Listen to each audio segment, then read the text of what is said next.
Hi, we are right now at the Capcom booth. We have with us Mr. Mike, the product from the product manager of Capcom team. Nice to meet you, Mr. Mike. Yeah, good to have you guys here. First, I'd like to ask you about the Resident Evil game.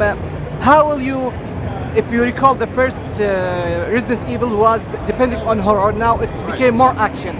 In Resident Evil 6, how do you plan to balance between the horror and the action in this game? Right, so Resident Evil 6 is a story about three main storylines with one common goal.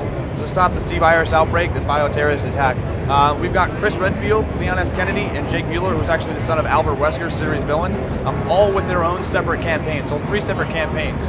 Those stories do come together, but what's cool about it, they're not just the same way, it's not the same gameplay. They're all different. So if you're a fan of the old school style of horror, Resident Evil, Leon S. Kennedy's campaign is going to be more dark corridors, not so much ammo, zombies popping out like you used to play back in the day. If you're a fan of RE5 style action, RE4 style action, Chris Redfield's going to be their guy. It's going to be more the over-the-top blockbuster style stuff.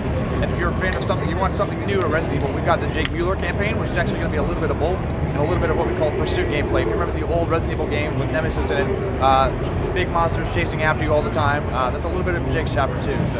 Okay. Now you mentioned the three different characters, Chris Redfield and Leon Kennedy, and the son of Albert Wesker. You said all of them had three different routes, all of them separate, right? Yes. So how many for each character? How many playing time we have for them? So we can't mention any specific like minutes or hours, but that's a great question. It's something we definitely want to hit on.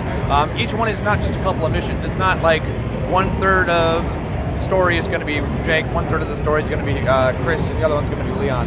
They're all their own campaigns, so each campaign is comparable to a full disc-based action game.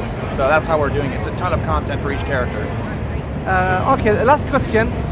As you know, the online gaming, it's become a very important feature for the most gamer around the world. Right. So what can we expect for the online feature coming in this Resident Evil 6? Right, so online features right now, we're going to co-op first. You can play co-op online or offline, 1 to 2 players. There's another feature with co-op that we just announced. It's called crossover or story intersection mode. If you're playing one of the chapters with Leon, one of the chapters with Chris or Jake, at times those are going to meet during the story and actually be playing up to 4 players online together during the campaign. As far as multiplayer modes, competitive multiplayer modes, we haven't announced anything other than the Mercenaries yet, which has been returning from all the Resident Evil titles. But you can expect more announcements from Capcom soon. Okay, thank you for your time, Mr. Mike. Yeah, thanks again.